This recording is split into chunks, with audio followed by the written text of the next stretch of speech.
ஒரு முருகன் பக்தன் மேல பகை வச்சுட்டா இப்படிலாம் நடக்குமா?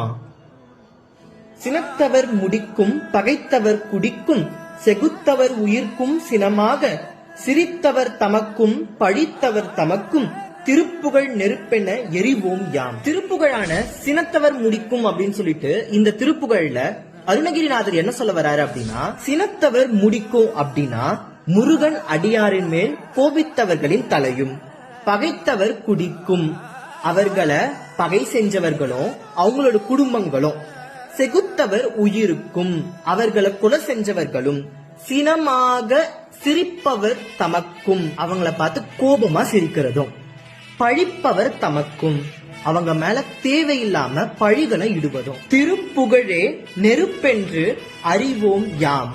திருப்புகழே நெருப்பாகி அவங்கள அடியோட அழிச்சிடும் சொல்லிட்டு அருணகிரிநாதர் 2 வரியில அழகா சொல்லியிருக்காரு. ஒரு முருக